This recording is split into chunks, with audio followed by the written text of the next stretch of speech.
Spencer is one of those speakers. He goes by John, he goes by Colonel, he goes by Professor. He's an extremely brilliant individual. You've seen him on all sorts of TV programs, news programs, commentary programs. He's a prolific writer. Some of his new works will be coming out at some point, and hopefully he'll tell us a little bit about them during his talk. But the key, he's an award-winning scholar, professor, author, and combat veteran, an internationally recognized expert on urban warfare and military strategy. He's the chair of the Urban Warfare Studies at the Modern War Institute at West Point. You probably have heard of that place. That's one of those colleges and universities that people actually learn something, as opposed to learning how to hate and how to be left-wing. Anyway, it really is a pleasure to have John here, and so I'll ask you to please welcome him with me.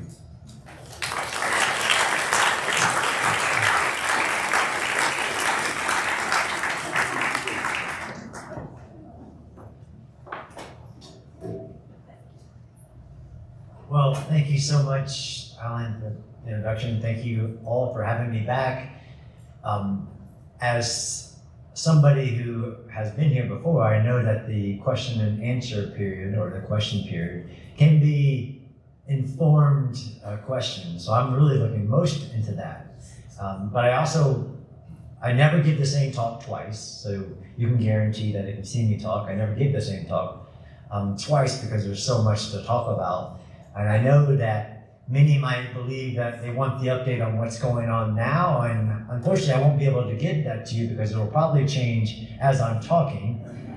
I can tell you what I know before I walked into the door, hopefully in question and answers. But when Alan and I were trying to figure out what I would be talking about, like, what do you want to talk about? Of course, I've been visiting Israel frequently, but going into Gaza a lot. And I play whack-a-mole on lives spread around the world as my kind of secondary job. But I have a real job, which is to go around the world and study war, which is helpful. And when Alan and I were trying to decide what I would talk about tonight, you guys heard, if you were here or not, you probably heard me talk somewhere else on, sometimes I have to repeat myself because the fact that there's no genocide in Gaza should probably need to be repeated multiple times. But I really wanted to push even myself to come with new information. So when Al and I thought about it, we thought, why don't we just cover the Middle East, winners and losers? So I'm going to talk to you a little bit, hopefully with information you may have heard of or you may not have. And what I find a lot, especially even I probably spend an unhealthy amount of time on X, is that there is a lot of explainers out there. And what I think they're doing is reductive thinking, where they're oversimplifying very complex topics and then telling the world, believe me, I know what Trump is thinking. I know why we're doing this, rather than doing deductive thinking, which is taking in as many data points as you can and attempt to explain things in a logical, reasoned way without doing either lies by omission or just oversimplifying despite contradictory data. Sometimes you can call me that guy that they don't like in the room because I'm going to come with a little bit different data. So I thought I would do this talk by taking us back to the beginning of at least this change in history that I do believe has happened, and we're all living through it. Sometimes they say you can live for 10 years and history barely changes, or you can live a single moment in 10 years, if not a century of change has happened. And I think that's the era we're in, and sometimes we don't have the time or take the breath to look at it that way. I do because it's my job, and hopefully I'm going to connect some dots for you that you haven't to tell a good news story, because we get a lot of bad news stories, and actually hate and bad news really sells more than anything good, right? If it bleeds, it leads. It's all about clicks and numbers. So I'm going to take the entire group back to October 6th and what was happening in the Middle East, because this is about the Middle East, winners and losers. So on October 6th, the Islamic regime in Iran was competing for decades to be the regional power and redesign the Middle East in its view, while also joining anti-Western superpowers or powers. There's only one superpower, that's us, but other great powers in redesigning the world. So on October 6th, we had a rising regional power of Iran with a vision of the Middle East. And other actors, because the Middle East has always been a place of great power competition, China and Russia joining and forming really anti-Western, anti-American strategies and implementing it. So of course, and it's a topic du jour, and I can talk about, of course, if all you want to talk about during the question and answer is what's going on in Iran, who's winning, who's losing, what's going on, I can do that. But on October 6th, Iran, and there's not a single person I'll point to and say it's their fault. It's not. It's the way the history was evolving. Had developed capabilities to create the vision of the Middle East that it wanted, right? Of course, you can simplify that. Of course, it wanted to destroy Israel, and it wants to destroy America. Good luck. But it also wanted to redesign the Middle East and the Shia Caliphate, all these things that it talks about. So it developed a very unusual set of both conventional and unconventional capabilities that were allowed to grow. And sometimes you'll hear data points about them, but I want to fully explain them. So on October 6th, Iran had, and I think everybody in this room will know, that they had 400 kilograms of 60% enriched uranium, right? That's an easy go-to data point. But nobody really stops and says, on October 6th, Iran had a vast nuclear weaponization program that it had put on steroids, of course, since 2015. So it had 4 nuclear weapons building sites. We all know them now, right? Natanz, Isfahan, Fordow, Pickaxe Mountains, currently on the conversation.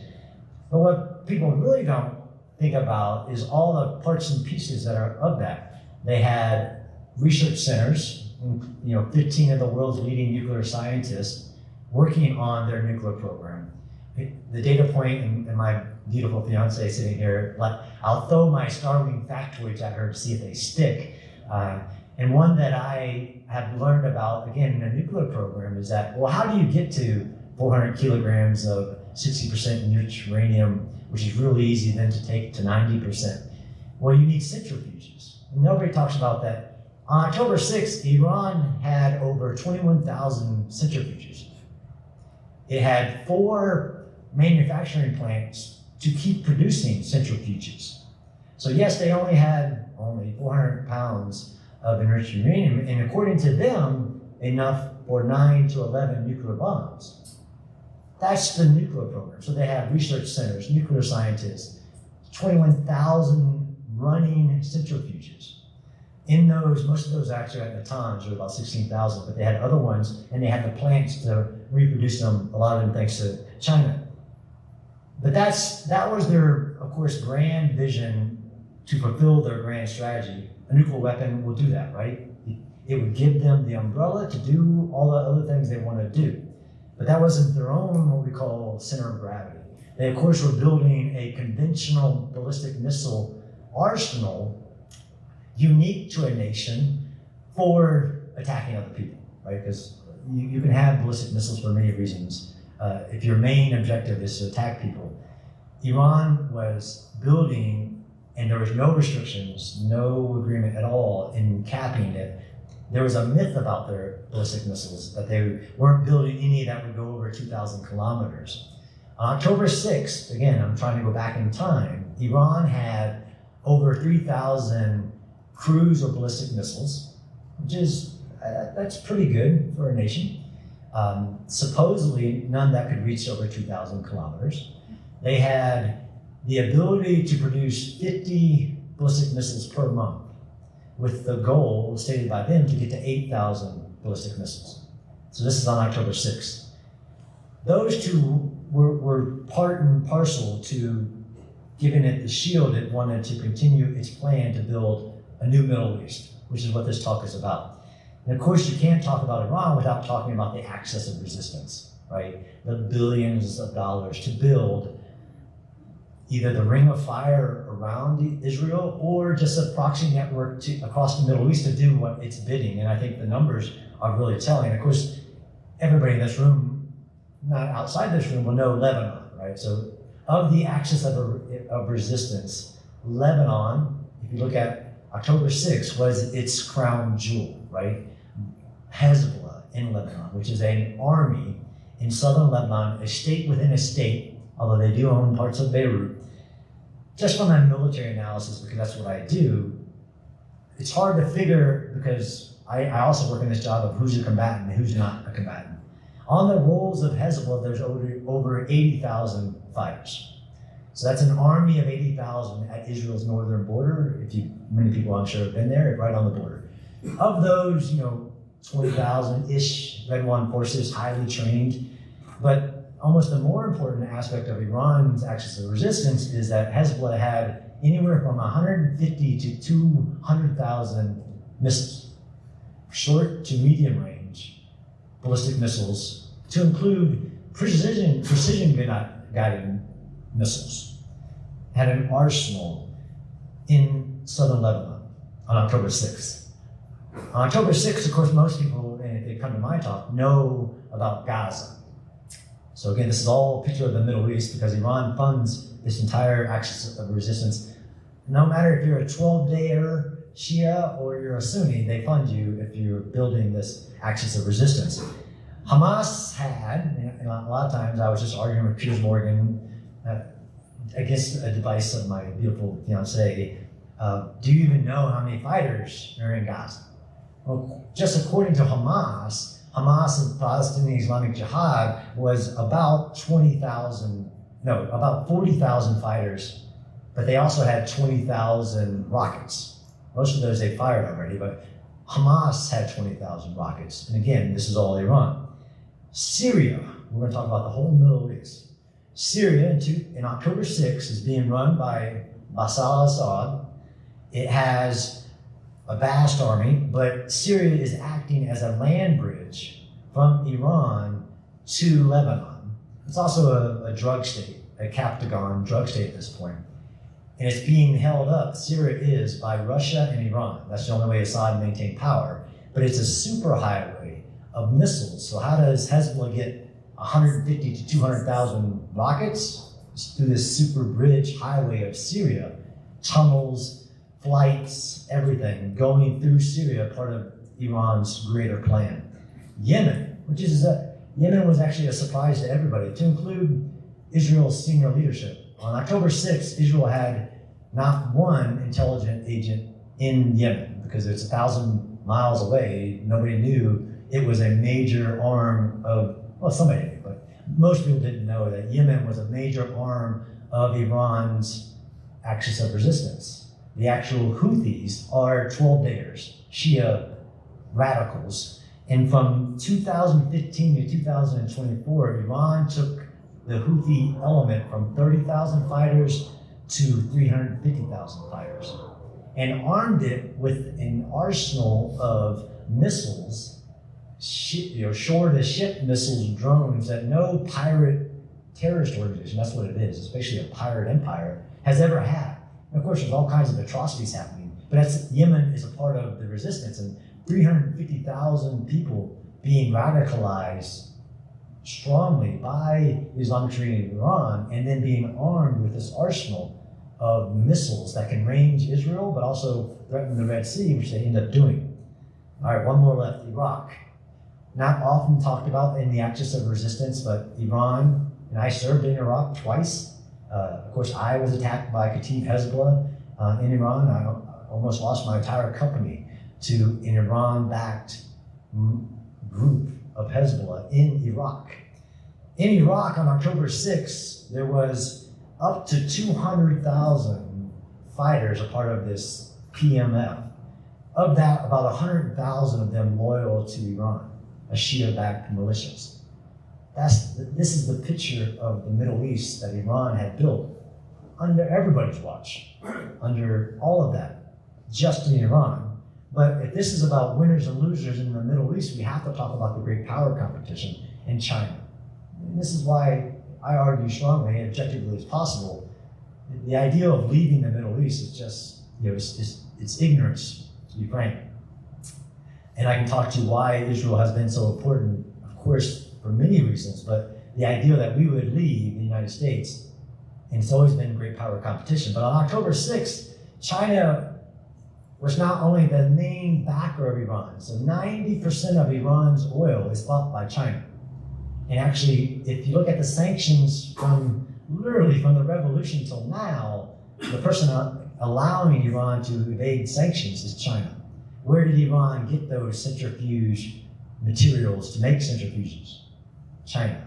But just in the early days before October 6th, China had signed a 25-year security agreement with Iran on national security, economics, all this stuff. And of course, China is getting this cheap oil. So 90% of millions of barrels of oil a day bought by China for like $15 a barrel.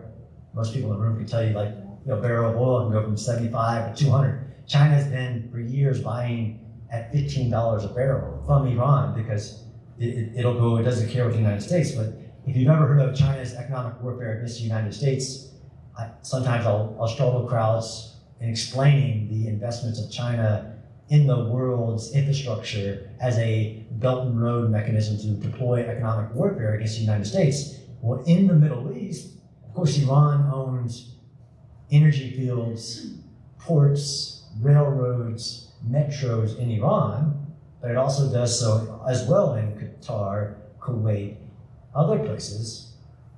It's also formed what's called BRICS. You know what BRICS is? Brazil, Iran, China, many others, actually, the whole acronym. There's a lot more people in the acronym because China wants the world to turn from a Western-backed world that we live in the petrodollar and the dollar being a currency, and it wants to convert that to the yen, wants to get everybody on their dependency. So China signed this deal with Iran, again, knowing that Iran has this vision for the Middle East, and basically got in bed with them. And then lastly, of the October 6th picture is Russia, right? So in great power competition, what's Russia doing in the Middle East? Of course, Russia is holding up Assad, and that's where Assad is now. He went back home, he went to Russia. It has an air base in Syria, it has a naval base in Syria. It used Iran as its arms depot. So in 2024, though, Russia signs a security agreement with Iran, because at this point, Iran has given Russia the ability to commit all the atrocities that it commits in Ukraine, to include the first Shahed drone anybody's ever heard of. Is by the time I'm in Ukraine in 2023, they're coming because Iran's giving them to Russia, but they gave them lots of other weapons as well. That cooperation, though, with Russia and Iran is a part of this. That sounds like a very dark picture that happened over everybody's watch, right? Yes, Israel is surrounded by a ring of fire. And this is the great plan of Qasem Soleimani that we kill in 2020, which for me, again, who got attacked by Kataib Hezbollah, which is just one of the many arms of resistance. That was a good day for me, but that ring of fire, again, we can point fingers at whoever was present in great numbers. I think a lot of people just don't realize. And if I'm ever talking, again, I gave you a whole lot of numbers. I'm asking you to say, you can go look those up, but I do live in the worlds of lies, damn lies, and statistics, where people just make up numbers about the Middle East. And what I forgot to say about Iran on October 6th, but we've seen since then, is that it's now spent trillions of dollars to build this picture that I told you, which is to try to get to this vision of the Middle East that it wants, and using China and Russia to get to that plan. But what it's not doing is investing in Iran. Right, the great Persian culture, which I agree. I mean, before the revolution, what it could do for science or agriculture, culture, it's all gone. So much so that before October 6th, there's already talks of moving the capital of Iran it's a city, the people of 92 million, and there's different statistics on who supports the regime and who doesn't. They're already in talks on October 6, 2023, of moving the capital of Iran to a different location because they've run out of water. I know we live in Colorado, I think we can relate, but that's an underinvestment in all infrastructure, power, daily power outages, everything. They're not investing in infrastructure. China is investing in infrastructure that supports what they want. So that's a dark picture. Of course, everybody in this room knows what happens on October 7th. October 7th is the springboard. Hamas, backed by Iran, fully validated with intelligence from Gaza at this point. Gaza attacks, Hamas attacks with this vision of its own vision for at least Israel, which is to wipe it out from the river to the sea. It believes that Hezbollah will join them. It believes that the groups in Judea and Samaria will join them, and it believes that Iran will join them. This is the ideal of it. So where are we today, though? And I think that if we talk about the next 10 minutes, that's all a bad news story, right? That's how bad it had gotten, according to me, John Spencer, even in the geopolitical. And we could talk about China's investments in all of South America. I served in the Panama Canal, and I didn't even know that China had taken control of the Panama Canal. Separate topic.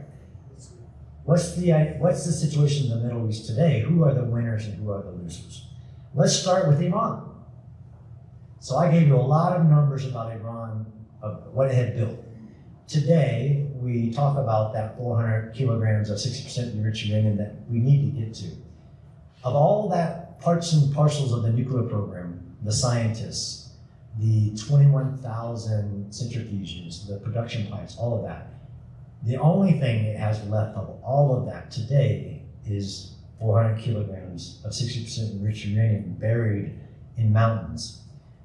They have 0 of those 21,000 centrifuges.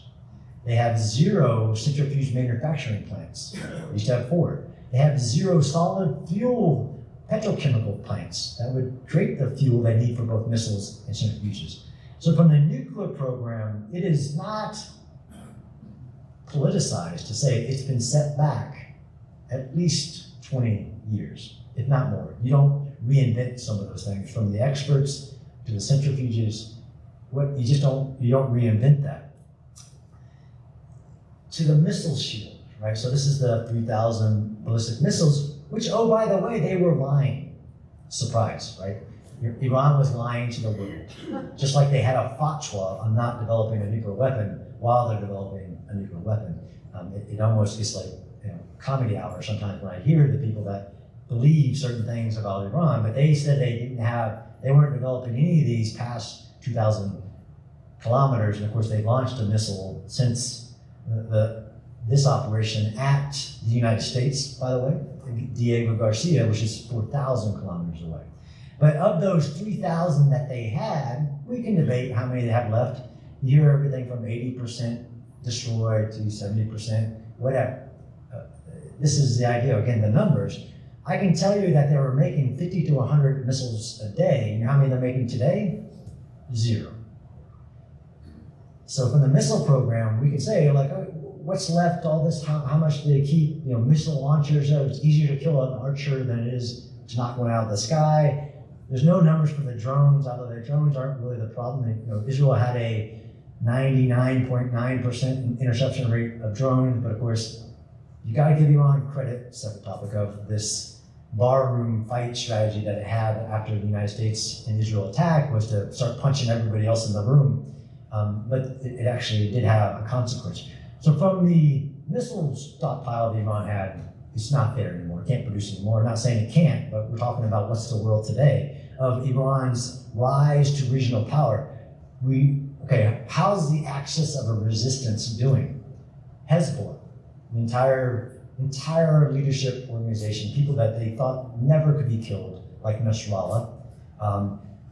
85% of those 150,000 missiles are gone. There's still a lot left, and of their fighters that I told you about, those 80,000 fighters, they're all actually not all dead. All the leadership's dead. It's really interesting what Israel can do. And I'll find you beyond the Beeper operation, which actually last time I was here, I was with General Gallant, the Beeper and the walkie-talkie. But just from a numbers perspective, how's Hezbollah doing? It's not doing very well. The crown jewel of the Islamic regime of Iran, number one, has been decimated. Number two, it's been cut off. Number three, Israel's not in their backyard, they've taken their front porch. And has no plan to leave. And actually, for Lebanon, the fact that Lebanon recognized Israel in its agreement is historic. And everybody here knows that. No matter what agreement has been in the past, they never recognized Israel's existence and right to exist. That's a winner in my book. Hezbollah is decimated with no plan for Israel to leave without a conditions-based, which if you're a student of the Middle East, none of these, whether it's the 20-point plan in Gaza or the Lebanon agreement, has ever been conditions-based. As in, nobody's moving or nothing's happening unless X, Y, Z happen. And that's a win. Hamas, I'm sure we could have a long talk about what's the status of Hamas. Number one, it doesn't have any hostages. Not a single hostage, which everybody here knows Israel's history, that's a miracle. Whether it's just a miracle. It doesn't have 20,000 rockets. It doesn't have 40,000 trained fighters. Yes, the average age of a new Gaza Hamas recruit is about 16. So when they say 20,000 kids have died in Gaza, I'm not debating that. I'm debating, well, what were those kids doing? Because that's everybody below the age of 18. How are the Houthis doing? Not well. They weren't able to interdict the Red Sea. Yes, they fired rockets at Israel, but then they had to mess around to find out, and Israel eliminated their entire leadership. And there's a continuation, and they have been cut off. How's Syria doing? Syria's gone. Assad's gone. Yes, we have a terrorist in charge of it, but what that terrorist strongly believes in is no drugs and no Islamic regime of Iran, a superhighway. So Hezbollah has actually been cut off. Of course, I can't not talk about the Strait of Hormuz because that will come up. What was the status of the Strait of Hormuz before October 7th? It was not good. Not so much for the United States, right? 20% of the world's energy goes through there. But what most people don't talk about is 85% of the Gulf states' food goes through there, the other way. So it is a very critical vulnerability point. But the good news story is that you can play that card once. And there are other straits around the world where that card has been threatened. And guess what happens? It becomes less relevant. So Iran played its economic nuclear card, and it's still playing it, as we're taught, right? I believe strongly have written that here in a little while, the Strait of Hormuz will be a lot less relevant. There'll be new pipelines. There's already a new highway or a railroad going from lower Gulf states up into Turkey. It'll be a lot less relevant. How's China doing in the Middle East? Not so good. It's losing its positioning to be the main backer of security in the region. Israel's looking a lot nicer than China is if somebody's attacking you. And that's why, like, the UAE received not one Iron Dome battery, but now 2 Iron Dome batteries. And behind closed doors, whether we see the Abraham Accords with Saudi Arabia or not, it's a potential. But war tests everything, to include who are your friends and who are not your friends. Like China or even Pakistan with Saudi Arabia, they don't show up. Your friends don't show up. And for other people, like Israel, of course, when you're attacked, your friends show up, and I'm very proud as an American that the United States showed up when Israel was attacked. But if you're just an America firster, which I don't know what that means, I believe all nations pursue their national interests. The United States is a winner in competition to the ideal of BRICS, the ideal of the petrodollar not being important, the ideal of the yen taking over, because now we took out Venezuela, which is Iran and Venezuela are the 2 main competitions to the US petrodollar, and that's a much larger conversation. But what the United States also found out is, despite the myth of aid, what was actually an investment in Israel has built something that I'm sure we'll get to in the question and answers, can't be replaced. You couldn't buy it if you wanted it. But when Israel started flying once, when Israel showed what it could do during the 12-day war, then when it started flying operations with the United States, that's a win. When you have an ally in the Middle East, when you have a threat to global stability, because there's two reasons we're fighting in Iran that I strongly believe in. As an American, doesn't even study the Middle East. Non-nuclear proliferation. There's only 9 nuclear-armed nations in the world. 2 of those aren't supposed to be, but they were, India and Pakistan. We don't need a terrorist state, another one, with a nuclear weapon, whose only intention of doing that is to use it and to create this Middle East. And then freedom of navigation, which I strongly believe is worth fighting for, because I know that the United States economy rests on freedom of navigation around the world. Almost everybody does. So the United States is a winner in the Middle East since October 6th. But the greatest winner, of course, is Israel. And despite what you've heard on other speakers or from me, myself, in Gaza and its reputation, Israel is doing very well post October 6th. The ring of fire that was around Israel is now what's called the Sunni belt around Iran, and is still being tested. And this is really, I'm giving you this update. I don't know how this is going. I don't do glass ball predictions. Other people do that. But I can say is today, Israel is stronger. The Middle East is stronger today because of Israel's ability to unravel this axis of resistance, oftentimes alone, and making decisions to go south, north, east, west, that are hard decisions. But Israel, just in the last year's defense exports went to $19 billion because war tests everything. And there's a lot of people, as I travel the world, that want Israeli technologies. Some of them, Israel says no. Some of them, they say, yes. I was just in Azerbaijan. I have a book coming out that Azerbaijan won this war that most people didn't care about in 2020. Most of that's thanks to the fact that in 2019, 70% of their import of defense technologies come from Israel. I was just in India, who is now becoming one of Israel's greatest allies post-October 6th. As a matter of fact, they're going to start producing Iron Dome interceptors in India, and they're making multi-million-dollar deals in that. But that, despite what people believe about the misinformation about Israel, from 2024 to 2025, Israel's defense exports went up 35%. So while they'll say something in the public, everybody knows, and how many times I've been there, seen hundreds of people there to learn from Israel, to get that technology. The advancements are unparalleled. Then, of course, the United States is a winner, because after October 6th, the United States, I don't do politics, made about $2 trillion worth of deals with Gulf state actors. And what do you think this war currently is showing the Gulf states is that those are good investments, and who's your security backer? We could all talk about different comments made on social media, but the United States is not letting the Middle East go towards China, Iran, and Russia. Russia is pretty much out of the picture at this point. It used to be, and when I was in the Pentagon, viewed as a near-peer competitor. The second largest military, but it's not even the second best in Ukraine at this moment. So in the Middle East, it's a lot less of a factor.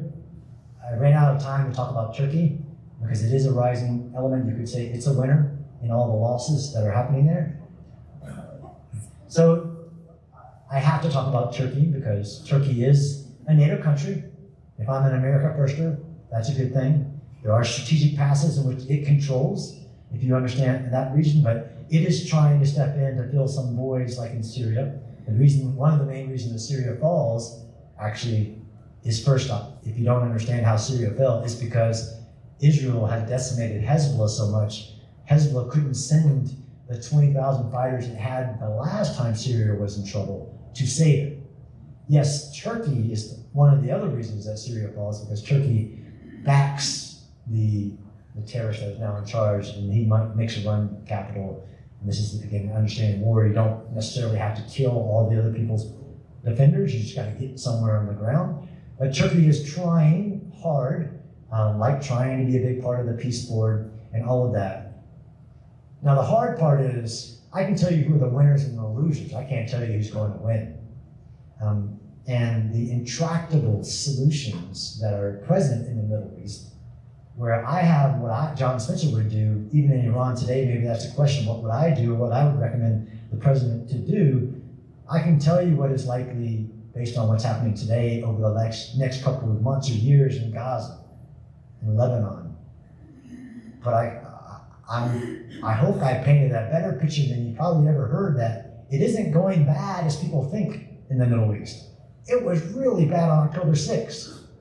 I can't tell you, I'm not a money guy. There's probably other guys who are money people and I've done a lot of big podcasts with money people. Like the markets just want it all to stop, right? The markets just don't like instability. I want a better world so that my children can grow up where the truth matters, where Islamification of the Middle East then becomes of Europe, and then becomes of the United States. I think what's happening in the Middle East after October 6th, thanks to our greatest ally, which is a different topic of the conversation, I've written these, our greatest ally, if not in general, but definitely in the Middle East, thanks to Israel, the world now has a different trajectory. I do believe history changes, and I believe that thanks to Israel's ability to punch 1,000 times above its weight, to include fly with us in an operation unlike any ally ever has, is a good thing for the world and definitely for the Middle East. And I'm actually excited about the future. Yeah, there is no who won. And that's the problem with a lot of wars, is that the ripple effects of what we're going to see come out of, it's not stopped yet, right? We're still in the fight. But even when the fight ends, the ripple effects, like I said, even with the Strait of Hormuz, this will never happen again, not because the United States will be there to make sure it doesn't, it's because everybody who got taught a lesson about the Strait and how dependent they became will find other ways. And I do blame the Gulf states. I mean, there are people who have pipelines like UAE and others, but there are Qatar, Iraq, and others that don't have any other alternative. Well, you should build one. And that will happen, and I'm not an investor either, but I would invest in pipelines if I were some people, because there's going to be a lot, and that strait will become a lot less relevant. This ripple effect, if you study war, is like when people try to tell me what's going to happen in Ukraine. That's not the way war works. I can tell you it changed everything. I mean, it will change everything in all the countries, because it was the greatest incursion post-World War II of putting the multinational organizations to a test. And I'll end with this, because I find this, I'm fascinated how many people don't know about the relevance of multinational organizations. I believe in allies, and I believe in having allies, even of the reasons that we are a superpower. Some people think it's because we have the world's best military. Yes, and GDP, population. Who are our allies? Despite, again, politics, the allies matter, and even Sun Tzu said, don't attack him, attack his allies first, attack his strategy. And I've just explained to you for over 30 minutes how Iran's strategy has been unraveled in the Middle East. China's strategy, it's been hit. I mean, it's still continuing I'm not doing anything. I'm just buying all the world's ports. That element, but it's being unraveled, is a part of the ripple effects of the time that we're living in, is as much impactful, I strongly believe, as winning World War II.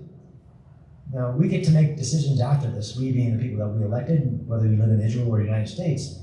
I can't tell you how it's going to end, but I can tell you that today, the Middle East and the world is a better place because of what's happened after October 6th and how dark it had gotten.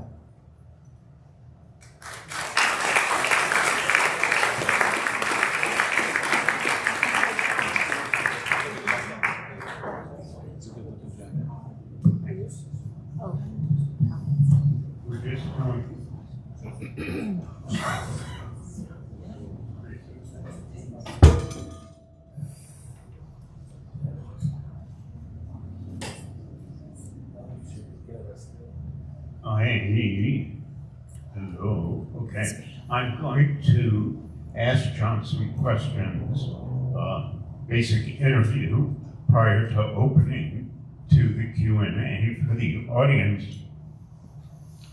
Way back during the Yom Kippur War, Israel took over Sinai. And I'm not sure many of you are aware that a deal was made with the United States and Israel to give back the Sinai to Egypt. Israel's capture of the Sinai was, I'm sure John can give us more information on this, was a miracle, an absolute miracle. And it was given back, and the reason that it was given back was because, as I understand it, the United States said to Israel, you give it back, and we will give you $3 billion a year that you have to spend in the U.S. And we keep hearing about this $3 billion of aid to Israel. It is not aid. It is money to be spent in the United States. So my question, John has written a number of papers about what the United States gets from Israel in this trade.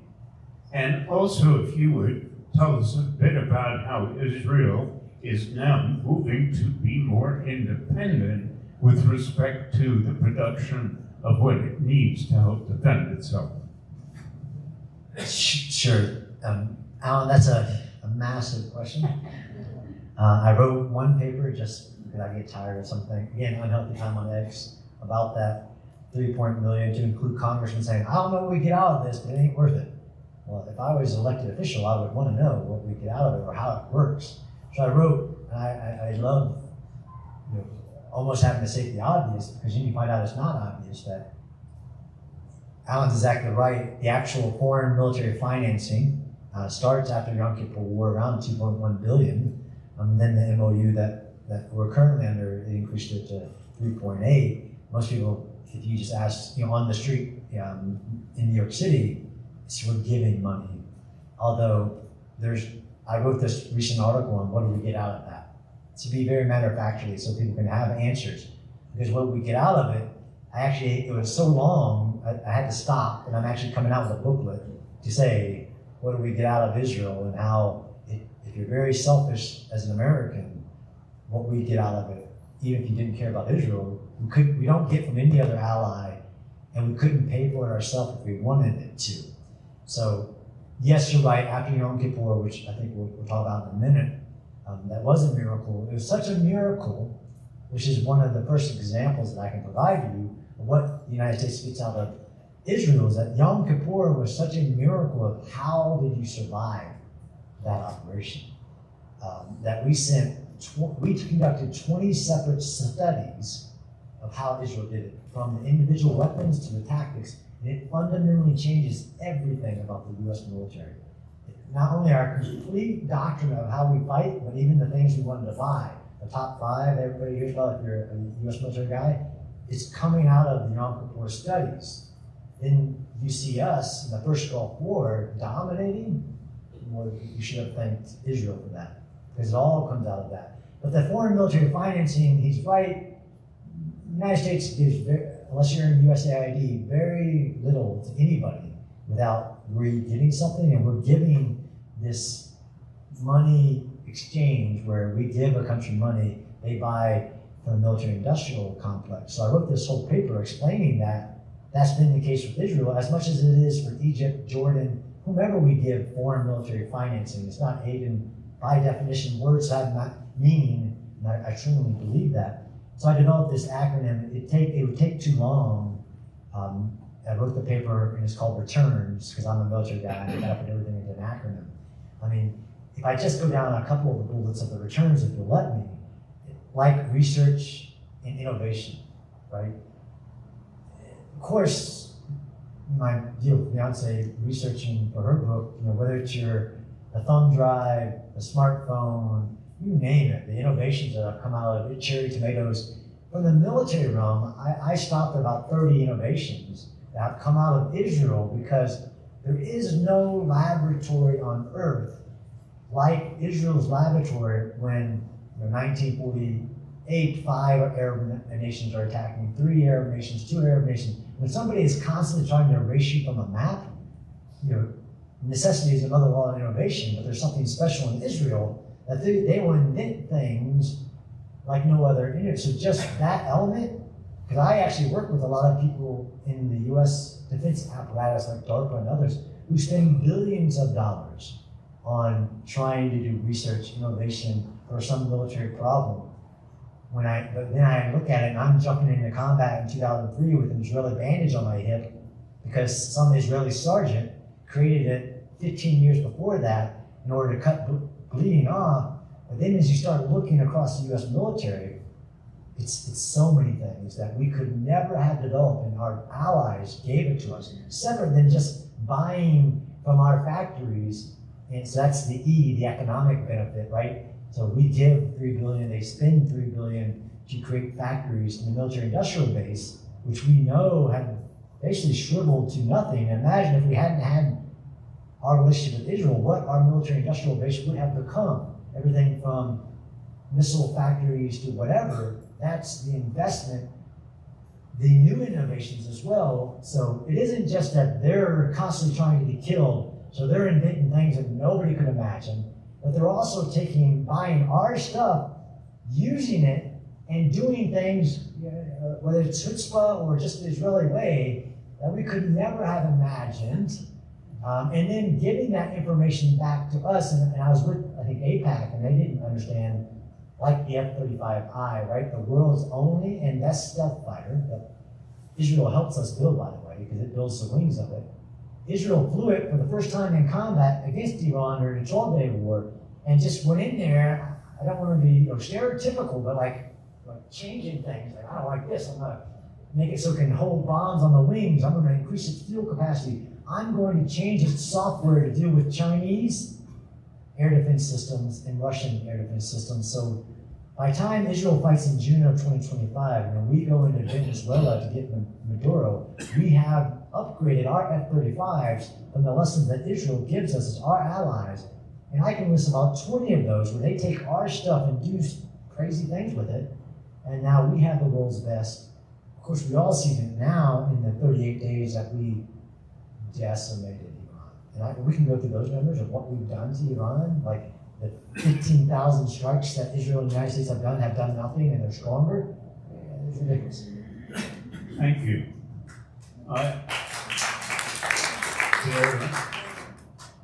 There is a new startup in Israel called Scapion. It will revolutionize air defense against not just drones, but drone swarms.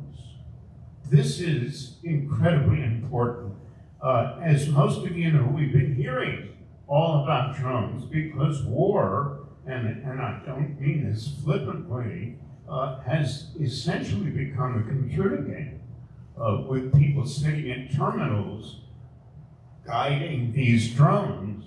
So tell us about this. And I know that Israel has, the United States has an agreement with Ukraine, who has had, again, what John just said about when you have to defend yourself, the technology comes if you need it. If you've got the right people, that's what Israel does in changing U.S. armaments, but it's also what Ukraine has done, and U.S. has gone to Ukraine to try and figure out how to stop these drones, and especially now with Israel looking at the swarms of drones, which is frightening. Can you comment on that briefly?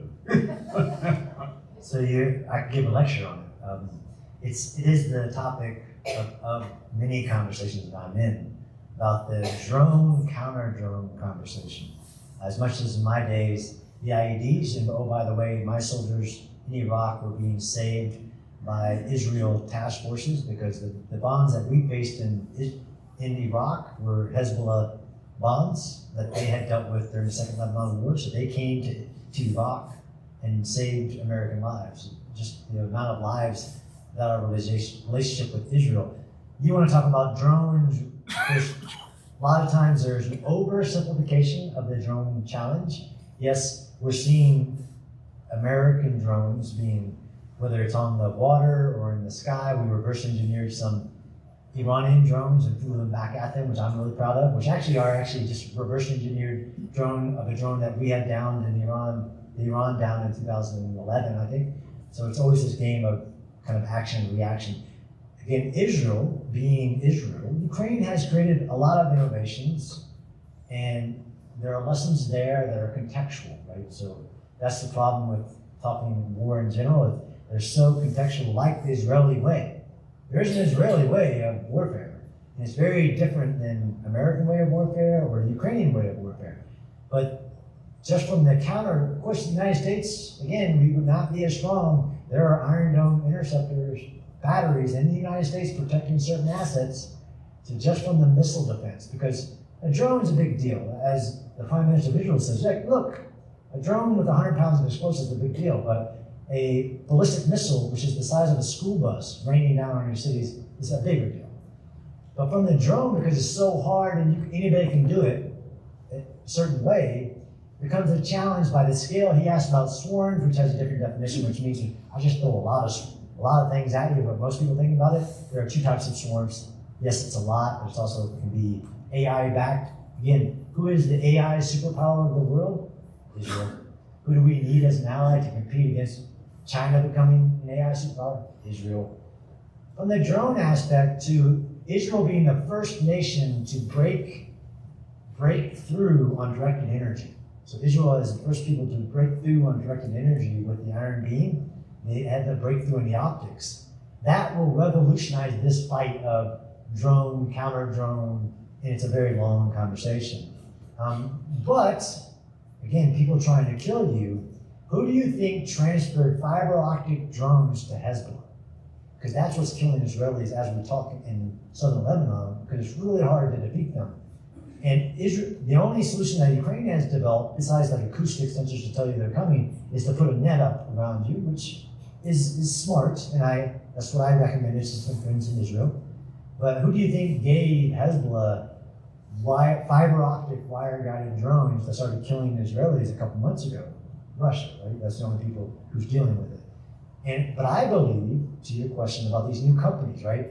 Israel has about 300, whether it's entrepreneurial or whatever it is, defense people, most former soldiers creating things that nobody thought of. I believe in the next few months, Israel will have a solution to the biggest challenge of all drones, which is the fiber optic drone, that nobody, to include Ukraine, has thought about yet, because there's something special about you assign an Israeli to a task and there's Israeli soldiers dying, what they will do to reinvent that. So drones are not the future of warfare. Drones have been around for a long time.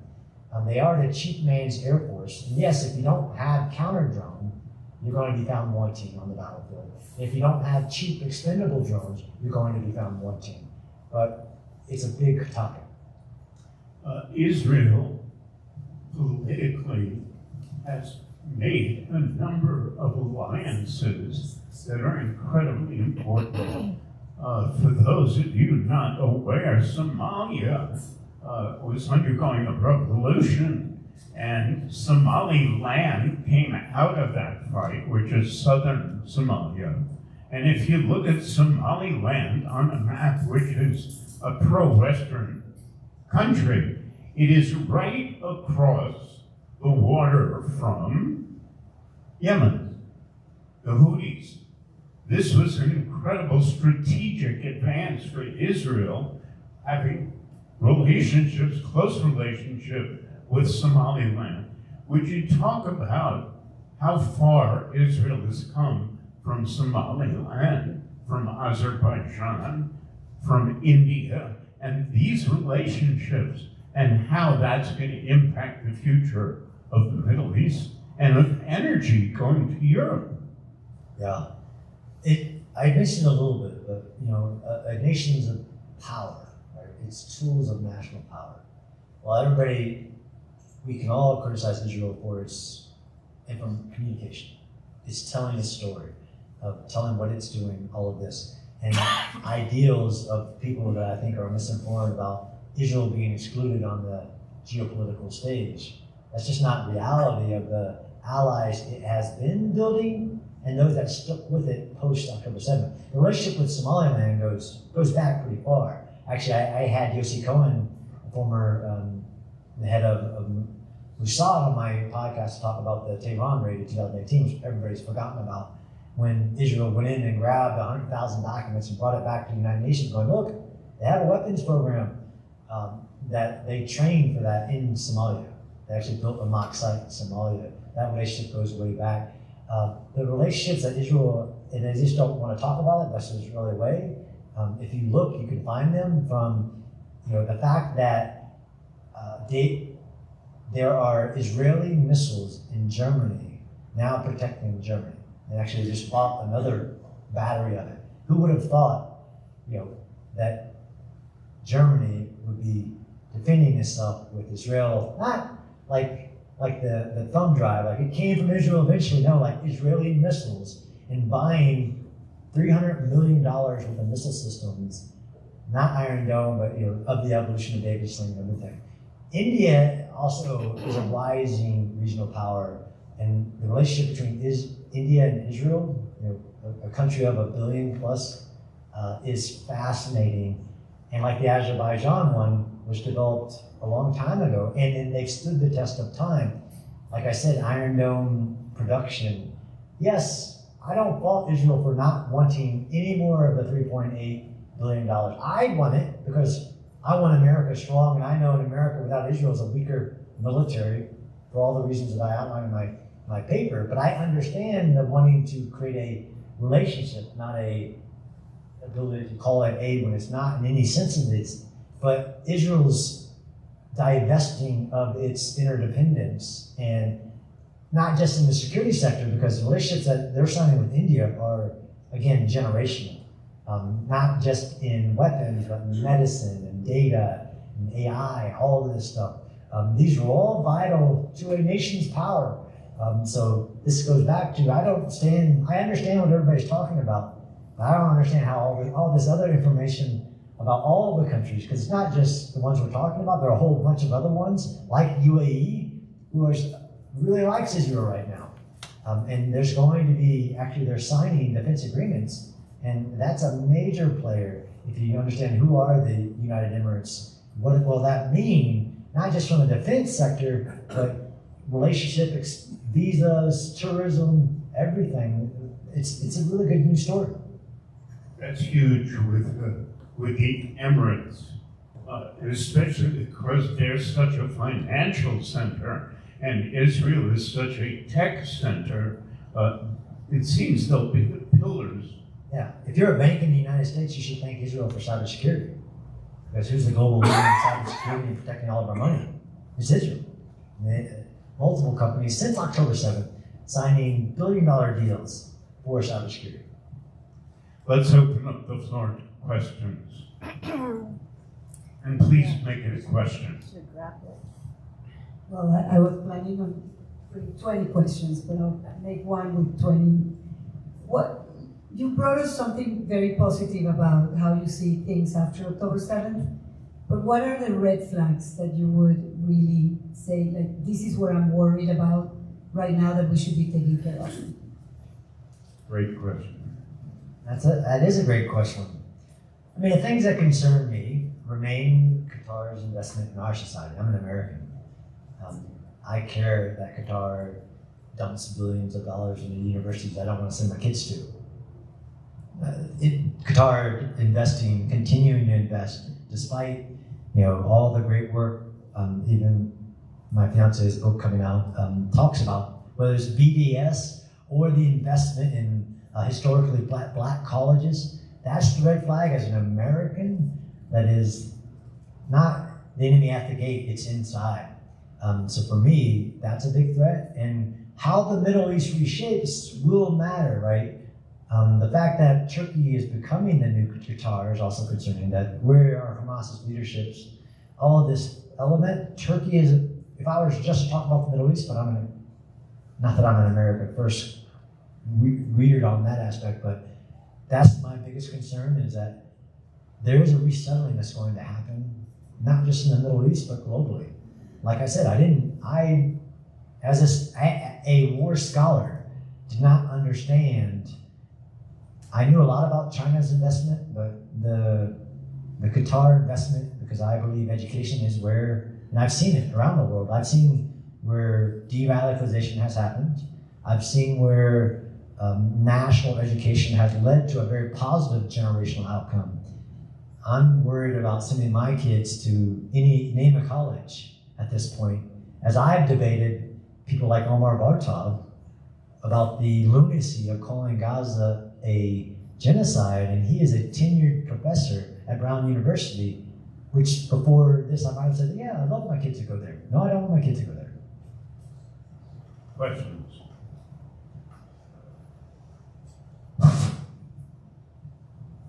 First of all, I want to say thank you for giving us so much optimism. This is the best I've felt since October 7th. Okay.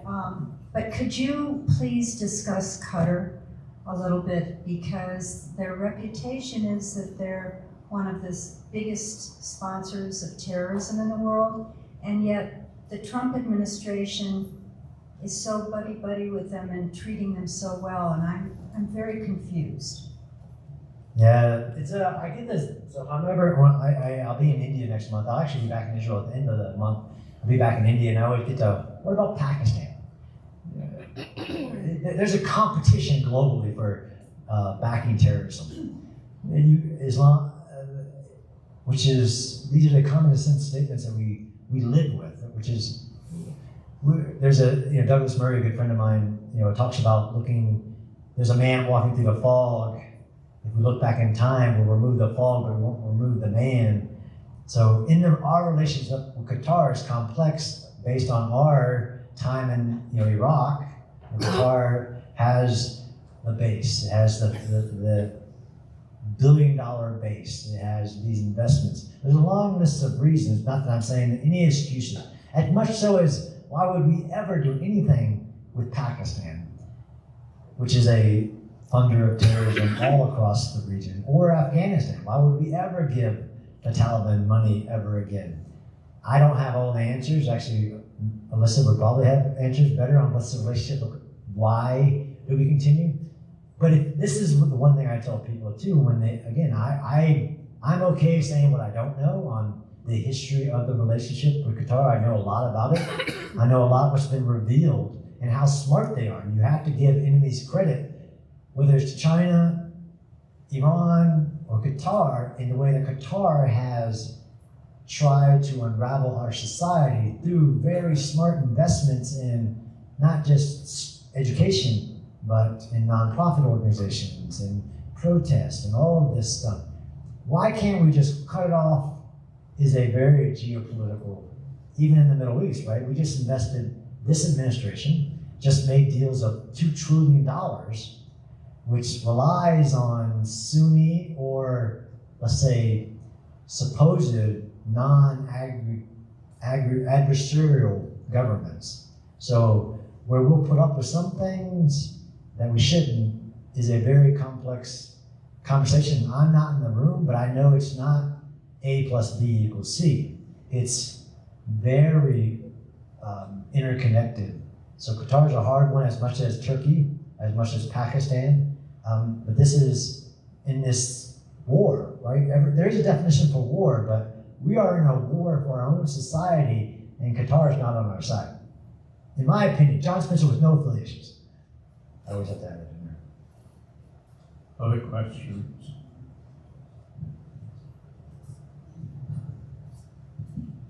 And thank you for being here. Hamas has disappeared from the headlines because Iran has taken all the world's interest. They're not going to comply with the Trump demands to disarm. Where are we going from here, and what is Israel going to ultimately do about it? It's a great question. If you follow like the Board of Peace X page, you'll get some updates, and I get updates.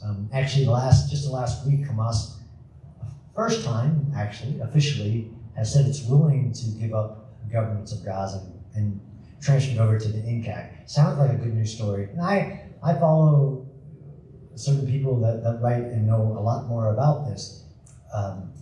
It is the Hezbollah model is what they're pursuing.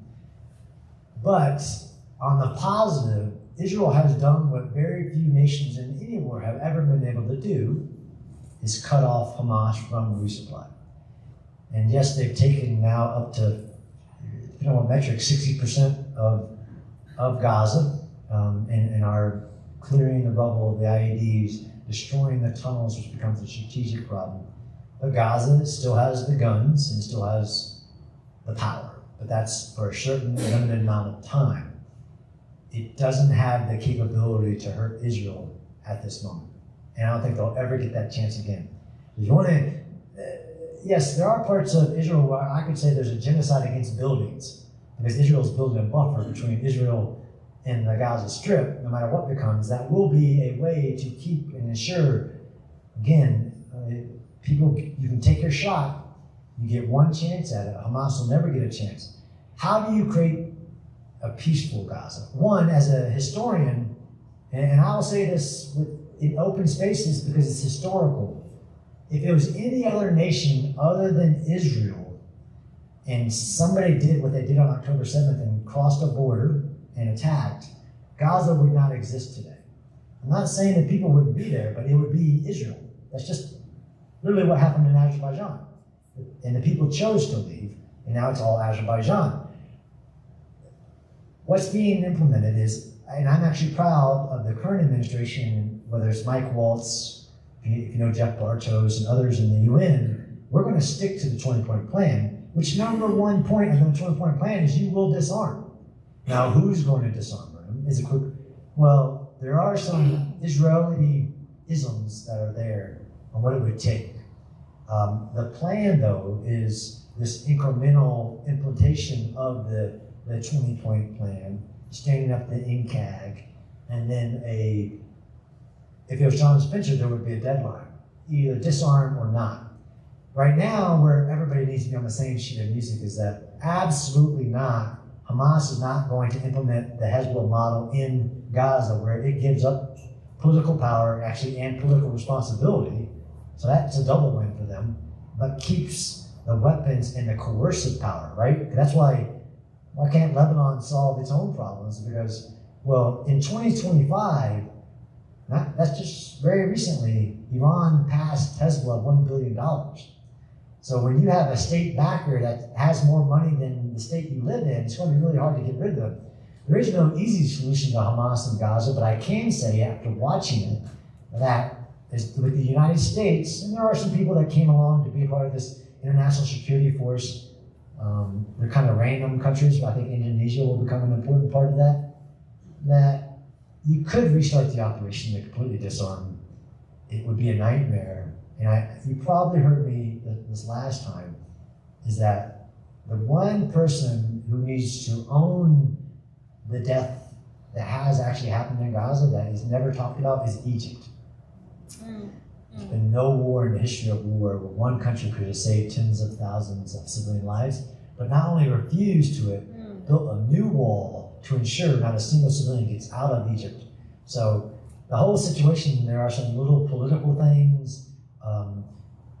One of the plans is also, in the last 2 weeks, getting more people out of Hamas-controlled Gaza into friendly controlled Gaza, where they're building new developments for what I call the Disneyland strategy. I don't do short answers, Alan. It's really hard, I'm sorry. This morning, there was an alert that the Trump administration has told Netanyahu to get out of southern Lebanon, to get out of Gaza, and I think it was a third one, but I'm not sure anybody's going to listen to that, but it was interesting to hear it this morning. Well, I'll take you back to All Eyes on Rafah. When my interviews with the Prime Minister, the United States called and cussed at him and said, "You will not go into Rafah," where there were American Israeli hostages, where the head of Hamas was, and nobody talks about was the civilian death ratio in the Battle of Rafah, because it doesn't tell the story that people want. It's about 100 combatants to one civilian. When after 6 months of the United States telling Israel not to go into Rafah, they took a huge risk and went in anyways. And I can't tell you the best strategy to win wars. I actually can, but it's complex. But I can tell you the worst strategy in war. Number one, tell your enemy what you're about to do. Number two, tell your enemy what you're not willing to do, like boots on the ground in Iran. That's a terrible strategy. And number 3 is give your enemy a sanctuary. The U.S. administration, I don't do politics, at the moment gave Hamas sanctuary, holding hostages because of misinformation. Question. This will be our last question from the audience. Sorry.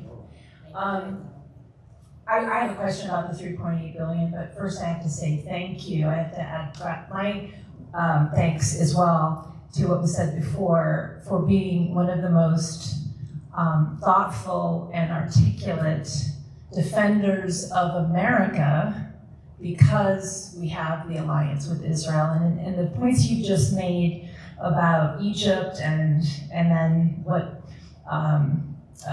about the kind of war that Israel was forced to fight in Gaza are so relevant, especially at a moment when we have performance artists going to Israel and coming back with sound bites and other things. And then we lost one of the most ardent and thoughtful, high-profile defenders of Israel, or of the relationship with Israel, Lindsey Graham. So I just want to thank you. I say that because I had a conversation with someone who is actually very closely related to an aspiring congressional candidate who didn't know that there were Arab Israelis who just thought that Israel had gone too far and was committing genocide in Gaza, not unlike what happened to the Jews in the Holocaust. And it took my breath away that this is someone who could be so close to power. But so anyway, thank you. My question is, I heard yesterday Dan Senor say that 3.8 billion is going away, don't worry. And then the night before, or day before, I heard Eric Kurilla, the former CENTCOM commander, say he thought that Israel actually could be a place where there would be one of the largest, most important bases in the Middle East. What's your view on that?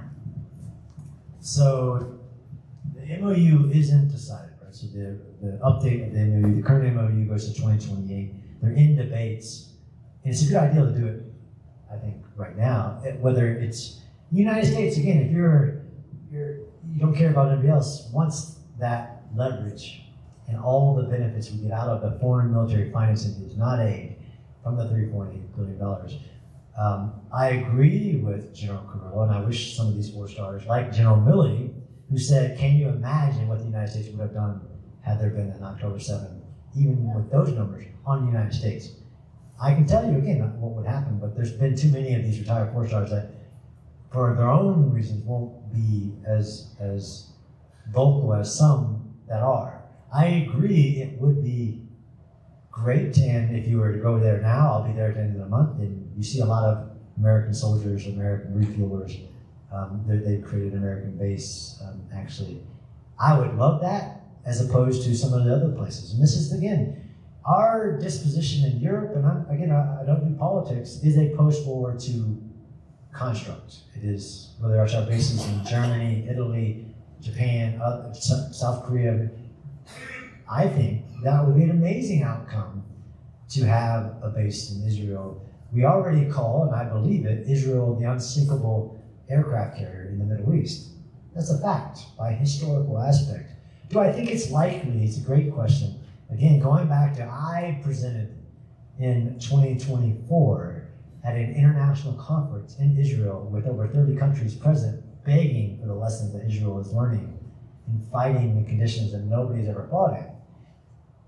Could we be as public about that in arguing, do we need a permanent base after what's been demonstrated in the ability for the United States and Israel to fight together, which is historic. There's so much history that's happened. I don't think it's as likely. I think a modification of the MOU is more likely. But again, where we build interdependence for Israel on us, we actually, in this investment relationship, have built interdependence on Israel. And if somebody says to cut that and go to zero, we'll face the cost. Israel's doing really great. Our military industrial base needs help. So to cut a strength away is just a misinformed congressional leader, to be frank, and needs to learn the history and the interwovenness of it from if you just think about any technology that we need on the battlefield today, AI, drones, air defense, medical innovations, you name it, they're all going to point to Israel.